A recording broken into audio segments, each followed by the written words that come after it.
Welcome to the Diva Home and Lifestyle Podcast, where we discuss buying, selling, and investing in real estate, credit repair, housekeeping tips, DIY projects, gardening, and practical tips to help make your house a happy home. And now here's your host, real estate diva, Brenda. Hello, everyone. This is Brenda, aka Real Estate Diva, and this is episode number 5, where we will discuss the process for buying a home. So, if you are a first-time home buyer who's dreaming of owning a home one day, but have no idea where to start, or if you have purchased a home years ago and just need a refresher, this is the podcast for you. But first, the quote of the episode comes from Nelson Mandela, who once said that, "I have learned that courage was not the absence of fear, but the triumph over it. The brave man is he who does not feel afraid, but he who conquers that fear." I don't know if you've noticed, but it is getting darker earlier. And so that means that the seasons are changing. And so some of you will be spending more time indoors trying out those new recipes. But did you know that you can create your very own cookbook holder to help you hold up a recipe while you follow it? That's right. You take a pants hanger and you hang the hook of the hanger on the kitchen cabinet knob, but you use the clips on the bottom to hold the cookbook, and voila, you've got yourself a cookbook holder. To see pictures of the cookbook holder and for other tips, tricks, and happy home hacks, visit Diva Home and Lifestyle on Facebook. Now, there are several things that you will need to remember when you're purchasing a home. First and foremost, the time that it takes to purchase a home will vary from person to person. In other words, the time frame from making the decision up until getting the green light to move forward, again, could be different for everybody. One person may need to work on their credit, while another may need to save up more money, or they may just want to save up more money so that they will have a lower monthly payment. But the main thing, again, is to remember that everyone's time from the time that you make the decision up until you get the green light, as in you can go ahead and look for a house, that time frame is different for everyone. That's the first thing. So you must be persistent and you must be determined to achieve the goal of home ownership, no matter how long it takes. Okay, so it really helps for you to write down your why. In other words, why? Why do you want to become a homeowner?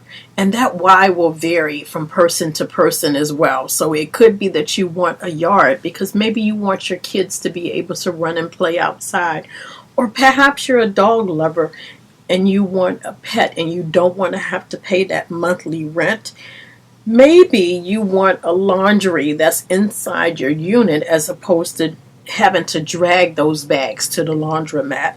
Or maybe you like a car and you want a place to be able to wash your car in the driveway. So write down your why or your reason why you want to become a homeowner, because it will help you when times get kind of hard or you don't seem so certain. The other key thing to remember is that owning a home is a 15 to 30 year commitment.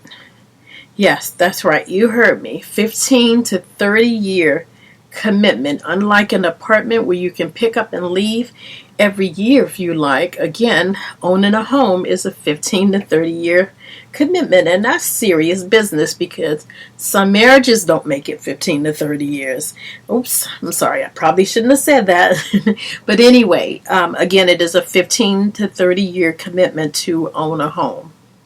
The other thing is that you will have more than likely sometimes more utilities and HOA fees, then you'll have your mortgage, so there could be other fees added on to the monthly mortgage. Okay, the other thing to remember is that to purchase, you will need a credit score of 620, but 640 is preferable. And there are programs that will help you qualify with the lowest score, but also keep in mind that the lower your score, the higher you'll pay per month. And also the higher the interest rate will still be high. So the best thing to do is to get your credit score down, up. Get your credit score up as much as you can. Okay, and just a FYI, there are some non-profit credit repair companies that will actually repair your credit for free because they get grants to help you do that. And then there are also loan officers who are knowledgeable about the credit repair process, or they at least can tell you, what are some things that you can work on so that you can become a homeowner. Okay. Now, the amount of money that's needed to purchase a home, it really depends on the loan product. For example, FHA requires 3.5% of the sales price in terms of how much to put down. But then there are other programs that will require 5%. So it really depends on what the program requirements are, and the loan officer will be able to help with that. But as a rule of thumb, I would say around $10,000 to $12,000 is a good amount, is a good number. However, you want to also research programs that will help you to have funding for the house. So in other words, you don't have to pay all of that. It's good to save it, but you also want to find programs that will help you or go towards the purchase of this home. Also ask sellers to help you with closing costs. So the object of the game is to find as many programs as you can so that you don't have to pay that full amount. But again, rule of thumb, 10 to 12,000, just save. It's better that you have more than not enough. Okay, so step one is making the decision. And as I stated before, it's good to write down your why so that you can be firm about your decision and you won't be wavering back and forth. Then you save up money, then spend the money, then save up money, then spend the money, then get a credit card. So you want to write down your why and you want to focus on that why. You also want to list, again, the advantages or the reasons why you would want to, again, become a homeowner, okay? So that you can, again, be firm in your decision and not be wavering. Step number 2 is to know what you want. What type of house do you want? Make a wish list. Okay, the moment that you decide to become a homeowner, you're going to write the vision, write down how many bedrooms you want, how many bathrooms you want, whether or not you want a basement. Do you want the basement above ground or below ground? What type of neighborhood do you want to live in? Are you more of a suburbanite, or are you an urban type of person? Are you rural? Do you not want any neighbors at all? You're going to write all of these things down on your wish list, so that you can pretty much have it mapped out by the time you meet with the agent. Okay? And then also keep in mind that, listen, there's no such thing as the perfect house. There just isn't. But there is the right house for you. And then also remember that, any home can be transferred. Any home can be transformed, I should say, into something luxurious and beautiful and comfortable. Okay, and something proud to live in. So again, there's no such thing as the perfect house. So you may not hit everything on your wish list, but at the same time, it's always good to have one because you want to be able to know what you want. And then also, again, there's no such thing as a perfect house, but there is a house that's right for you. Okay, and again, any home can be transformed into something luxurious, so don't fall for the eye candy. Step number 3, you want to research neighborhoods. Now, this is a biggie for me. I believe strongly in this. So often people go inside of a home, they fall in love with the home, but they know absolutely nothing about the neighborhood. And to be honest with you, after you've purchased, it's actually too late to start thinking about schools and start thinking about, is my child going to be safe walking to school? Are we going to be safe sitting in the house watching TV and something comes through the door? I don't know. Just you want to be careful about the neighborhood and researching it. And that is actually your responsibility. That is not the responsibility of the agent. The agent is responsible for finding you a house. So you want to be proactive and research the neighborhood, because at the end of the day, you are the one that's going to live there and not the agent. Okay? And even if you've lived in the neighborhood previously, if you grew up there, it doesn't matter. Demographics change all the time. So you want to Google, you want to go on to neighborhood websites. There's one called Neighborhood Scout. There's one called City Data. You want to do your research and you want to have an idea as to what type of neighborhood you want to be and which neighborhoods are acceptable for you, because your idea of what's safe and what's acceptable may not be that of someone else's. Okay, step number 4, know your buying power. So you're going to meet with the loan officer.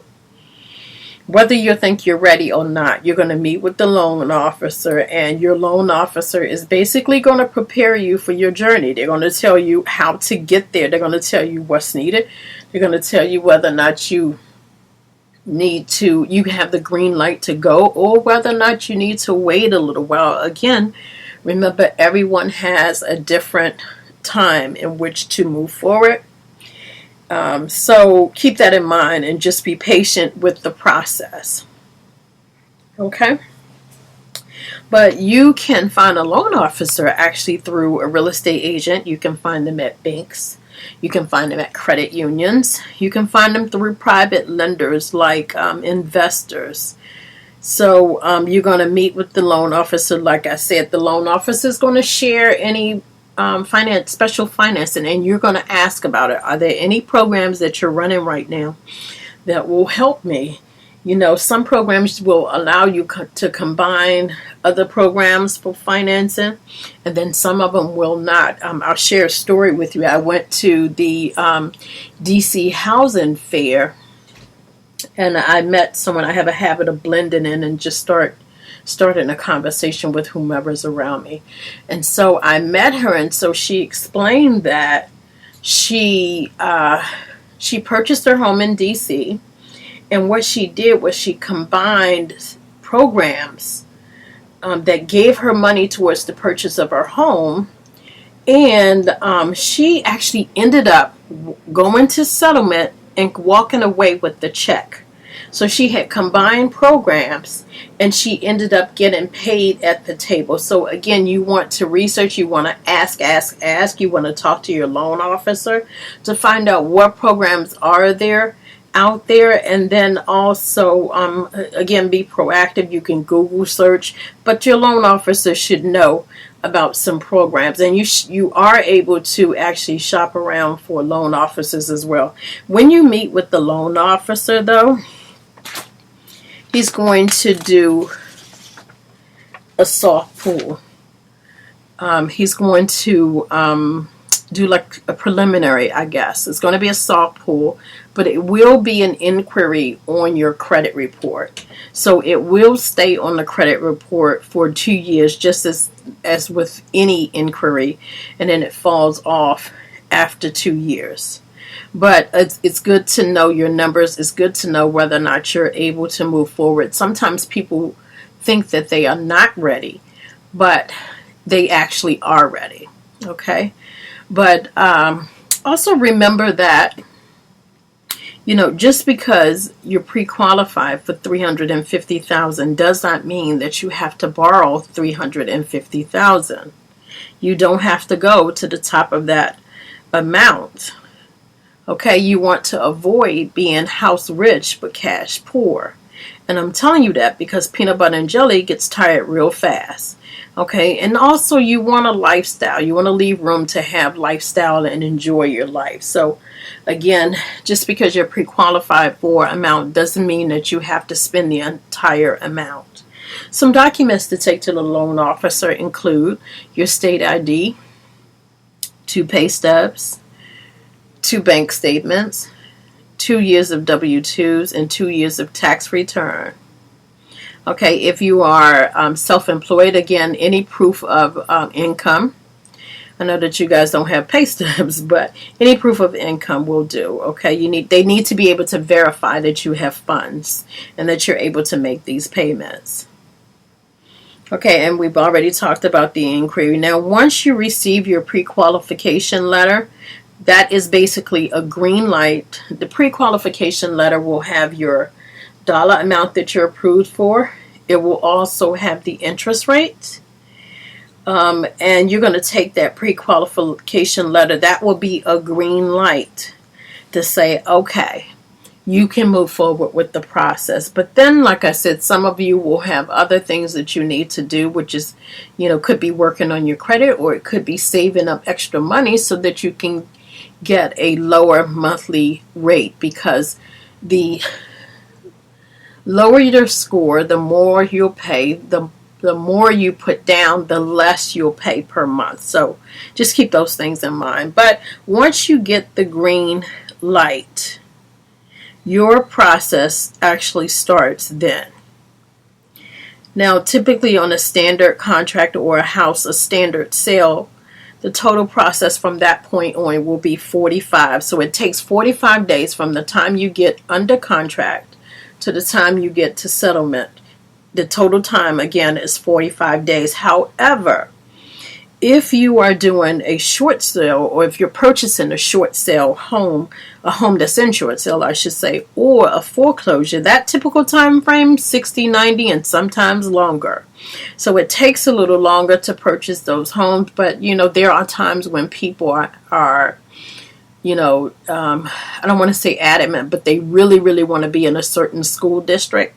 And so they're willing to sacrifice that time. Just know that short sales and foreclosures can take a little longer depending on where they are with the approval process and things of that nature.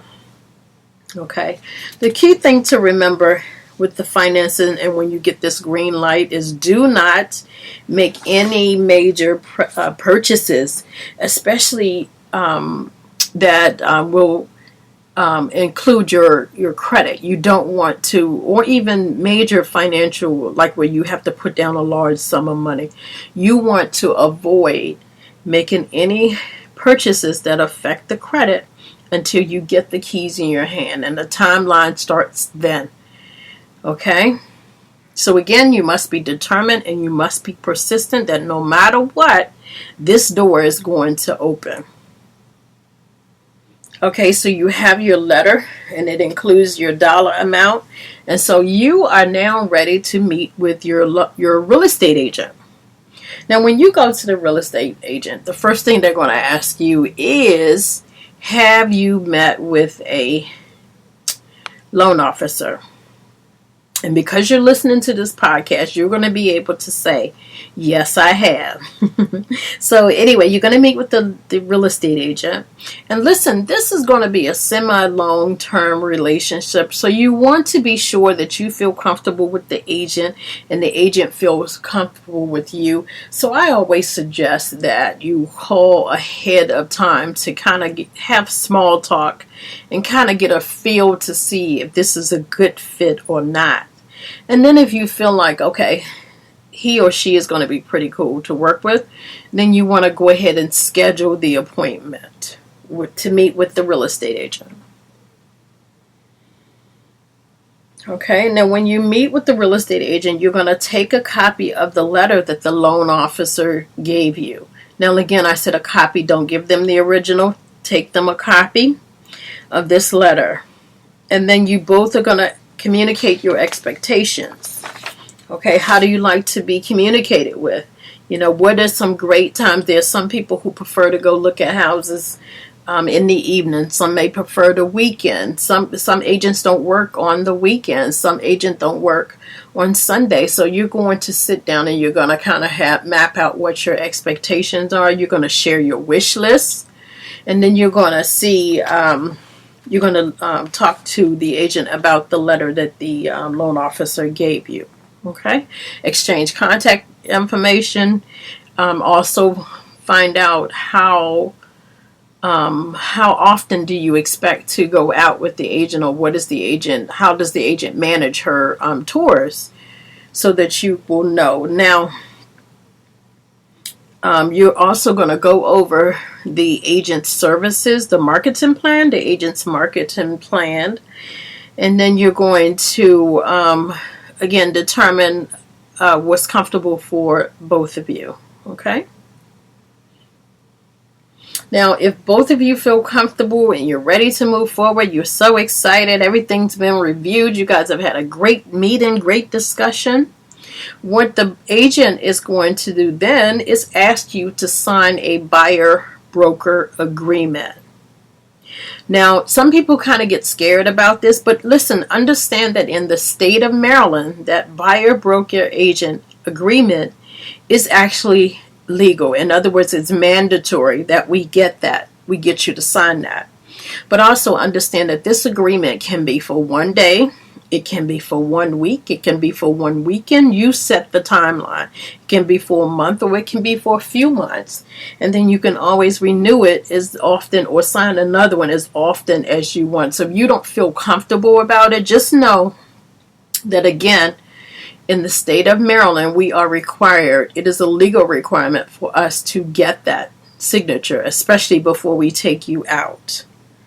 So again, just be aware that you can sign it for 1 day, you can sign it for 2 days, but it needs to be signed. Okay, and then that takes us to step 6, which is when your home search begins. Yay! By this time, you know what you want, you know how much to look for, and you're going to stay within that price range. Okay? And listen, I suggest that you take a proactive role in your home search. Some agents may not like it, but I say that you should take a role in it. It is your baby. It is you're the one that's going to have to live in it. So go ahead and take a proactive role in your search. Okay, but also know that if you go to a new home builder, just know that those representatives, they represent the builder, not the buyer. They represent the builder, so they're looking out for the best interest of the builder, and unfortunately not you. They just want the home sold, and they want to move them quickly so they can get them off their hands. I'm not saying that to be disrespectful or anything, but you as the buyer need to keep in mind that those representatives at those new home builders, they represent the seller or the builder and not the buyer.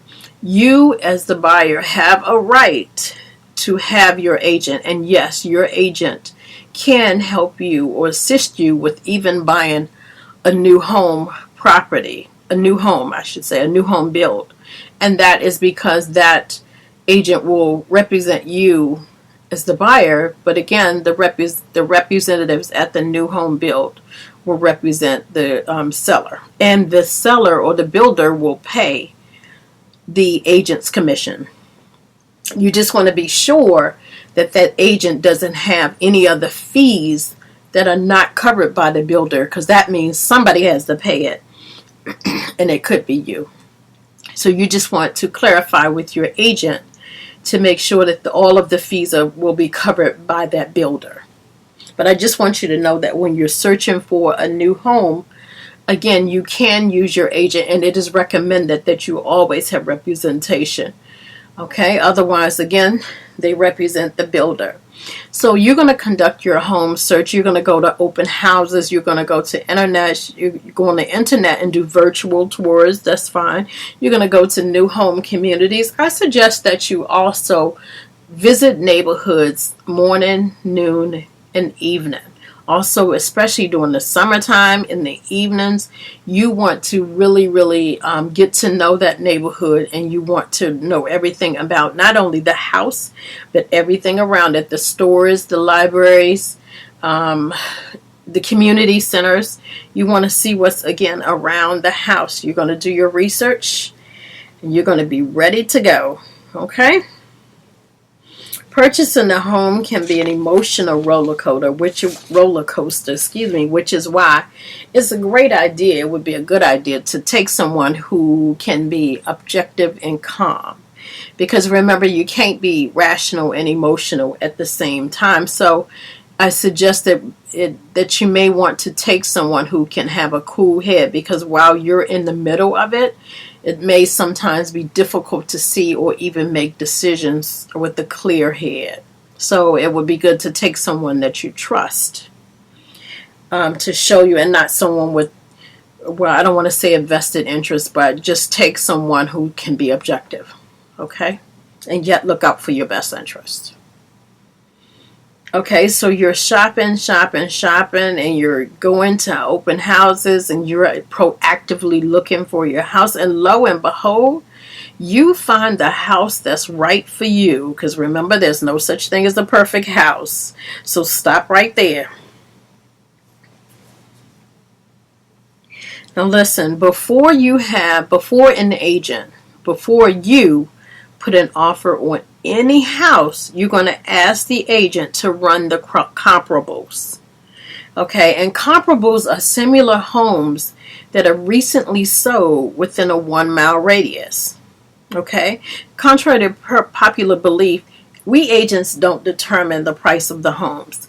We actually look at similar homes that have recently sold within a 1-mile radius of the subject property. So the reason why you as the buyer is going to ask your agent to run the comps is because, quite honestly, some sellers want more than when the market dictates. Okay, so sometimes they might want you to pay more. They want the listing agent, to list it for more than what it's actually worth, basically. Okay? And the sellers make the final decision about that, how much their house will be listed for. And the value of the home is how much a buyer is willing to pay for it, whether it's overpriced or not. So again, you're going to have your agents to run the comparables in that area for that subject property. Okay? And that will prevent you from buying a home that's overpriced. Everybody wants to bargain. Everybody wants a good deal.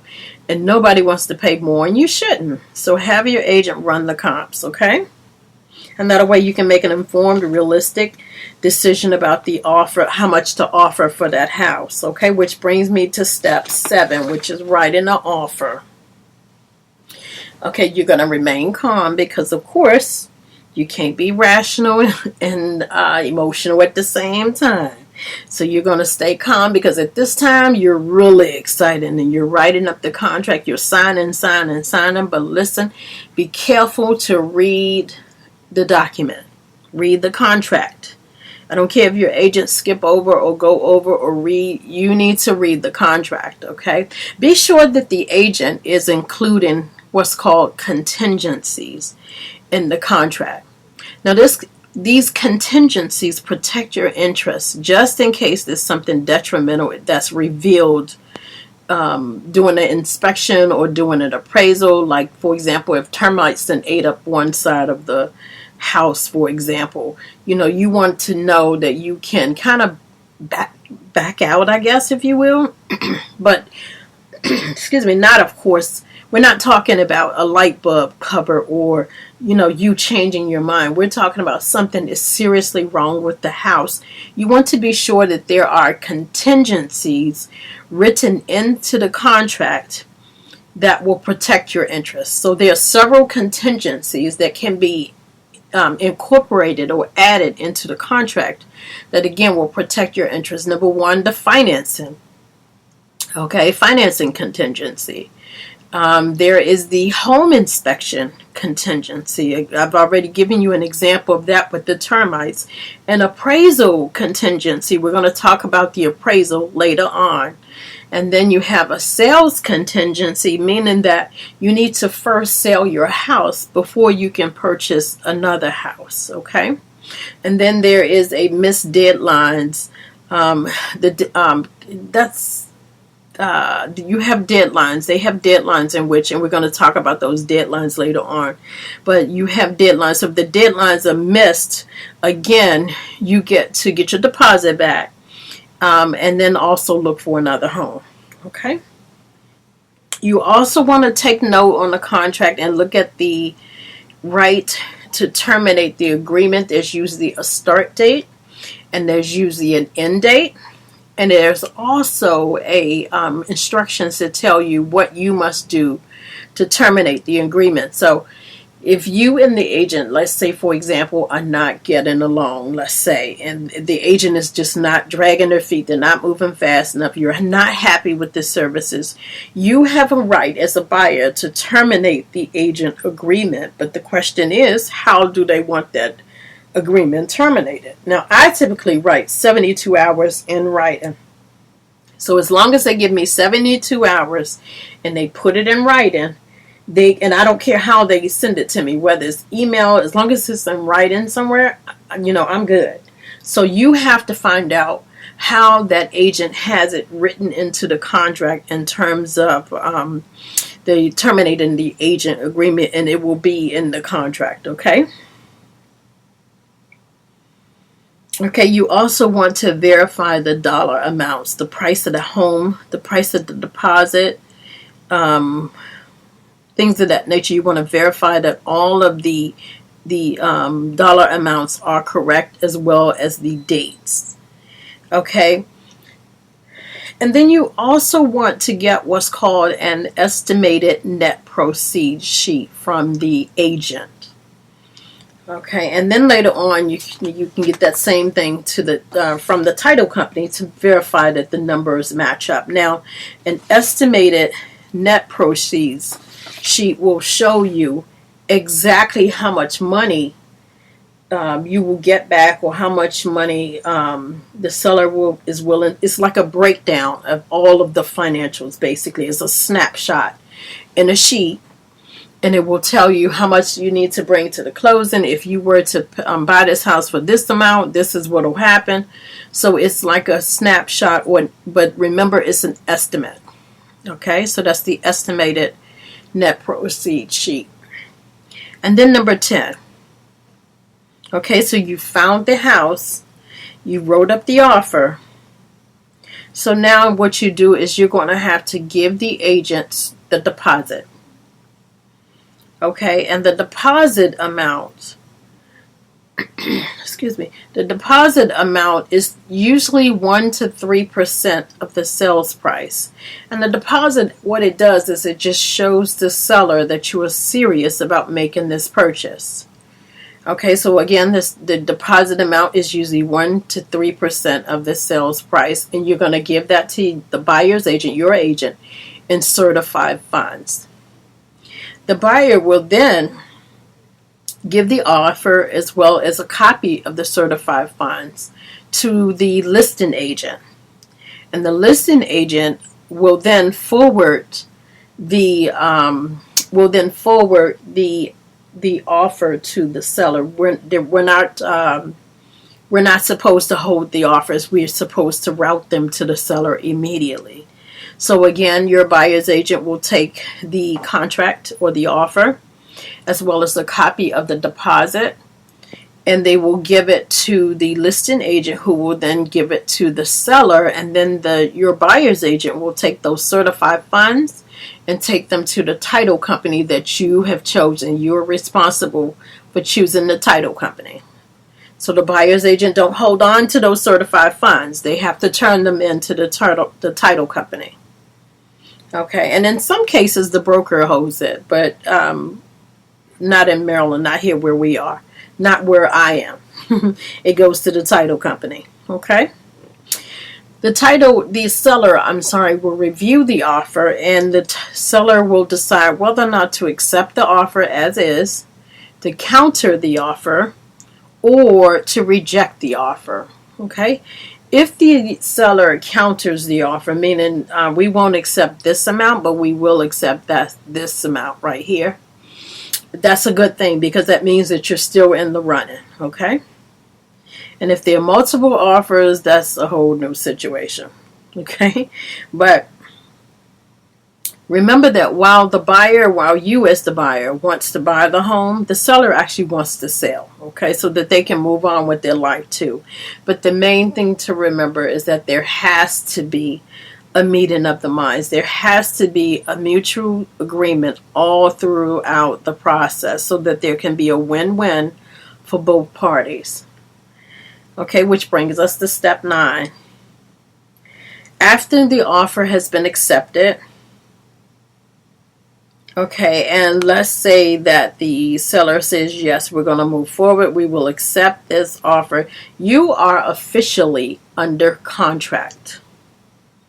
Okay, and what that means is shopping for a home comes to a standstill because you are under contract. So your agent is not going to take you out or should not take you out to see any other homes because you can't put a contract on 2 homes unless you're buying 2 homes. So you are officially under contract.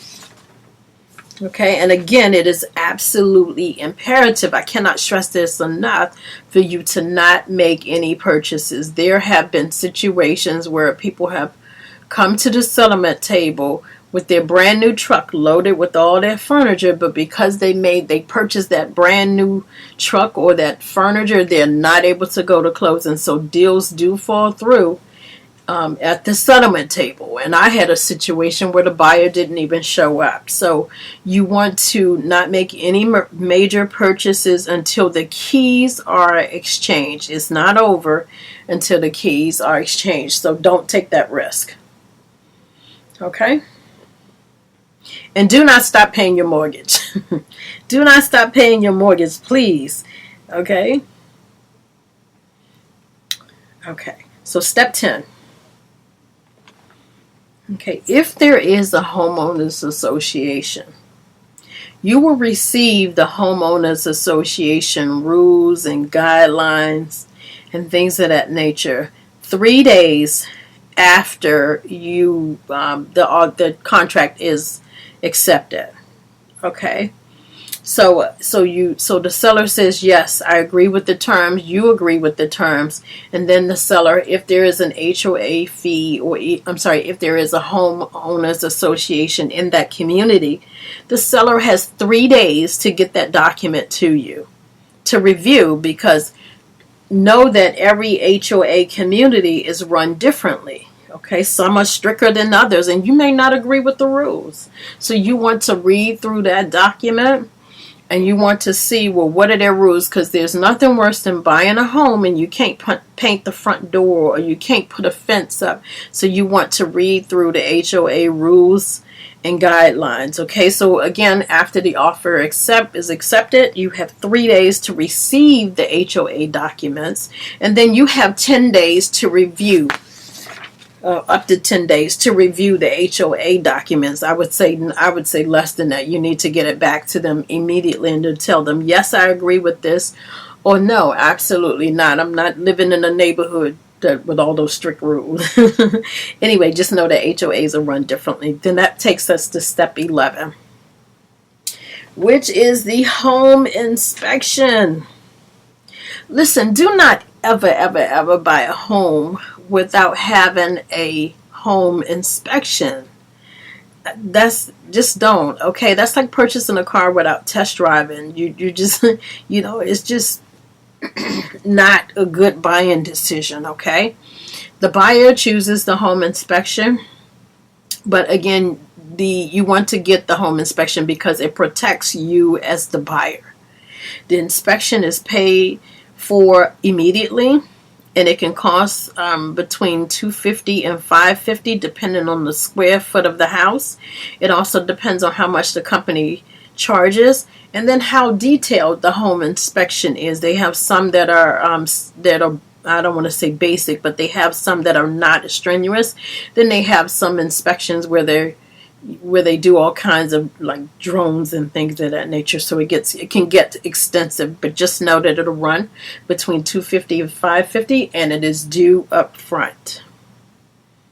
Okay, and the seller will have to get this home inspection 7 to 10 days after the buyer will have to get this inspection 7 to 10 days after signing the contract. Okay, which takes us to step 12, which is the same time frame. So the inspection and the appraisal run neck and neck 7 to 10 days after the contract is accepted. The appraisal is not optional. The inspection is optional. The appraisal is not. The appraisal protects the lender, and it determines exactly how much the bank is going to give you. Okay, so the appraisal amount is paid up front. Okay, now listen, if the appraised value of that house is less than what the sales price is, again, remember the bank will only give you what the house appraises for. Okay, so if the house is appraised for less than what the seller is asking, then you have three options. Either the seller can lower the price, or you can ask the seller to lower the price. They may do it, they may not, but you're going to ask. Or number two, you will come out of your pocket and pay the difference. That could be an option. Or number three, with that contingency, you can say, we have no deal. You have no meeting of the minds. You have no agreements. Okay? But the bank will only give the buyer what that a house appraises for. Okay? And the appraisals can range between $350 to $600, again, depending on the square foot, how much the appraisal company charges, and things of that nature. Okay? And again, you have 7 to 10 days after you sign the contract to have the appraisal done. And listen, your agent will keep track of these dates. Your agents will maintain a calendar so that, so they'll keep you on track of what's due and what's not, what documents are needed, things of that nature. Your agent is usually the liaison to get those things done and maintain the calendar to keep you on track, because you could lose the deal, and so will they. Step 3. Okay, so now after 1 to 2 days after the appraisal, 1 to 2 days after the inspection, you as the buyer will receive a report. Okay, a report from each one. Okay, and then you will decide whether or not you want to move forward, or if there's anything that is major that needs repair, you'll request that. But this is your reviewing the reports time, and then also making any renegotiations, possible credits if something is really pressing. But other than that, again, there's no such thing as the perfect house, but there is a house that's right for you. Okay, step number 4, after the appraisal report review, after you guys have had a meeting of the mind, the buyer and the seller, that is, then you will move on to step 14, which is you as the buyer will get homeowners insurance, and that is not optional. It is required by the lender to secure the loan. Okay, so step 15. And let me back up for a second. As far as the inspection, as far as the appraisal, as far as the homeowner's insurance, your agent can offer suggestions, and I would suggest that they give you more than one. They should give you more than one, so that you can make an informed decision. Okay, so again, step 14 is getting your homeowner's insurance. That's required again by the lender. Step 15 is final review. Final review underwriting. So what will happen now is that all of your documents, your final application for the loan has been turned in. All of the paperwork, all of the funds that are verified will be go to the title company, and they will review not the title company, the lender, and they will review everything, and they will give you the final clear to close. We love those words. That means all of the ducks are in a row, all of the T's are crossed, all of the I's are dotted, and you are good to go to purchase that home. And you are closer than you think. But again, I'm going to say it again, do not make any major purchases. It is not over until the keys are exchanged. Step 16 is the final walkthrough. Now listen, I can't stress this enough. You must do a final walkthrough, and I would suggest that you do it, I don't know, up into the hour, up into the minute of settlement. Okay, because you just want to confirm that everything that they put in the contract and said will convey with the house will stay in the house. So if they said your appliances, the washer and dryer, the refrigerator are going to stay with the house, you want to be sure that it stays with the house, because guess what? After you receive the keys, it is what it is. So you're going to do a final walkthrough to confirm again that everything that was agreed upon and listed in the contract is done. All of the repairs, if there are any repairs that you've requested as a result of the inspection, again, you want to be sure that it is done. Okay? And then step 17, which everybody gets excited about, is settlement day. Now let me tell you, be prepared to sign a big stack of documents. So you want to be sure that you are well rested, because again, you're going to have to read those documents. Those documents will have anybody whose names are going into the deeds, just information, everything is finalized there for you to sign off, sign, seal, and deliver, I guess. Okay, so just you want to be well rested. You want to be sharp. Stop and get your coffee if you need to.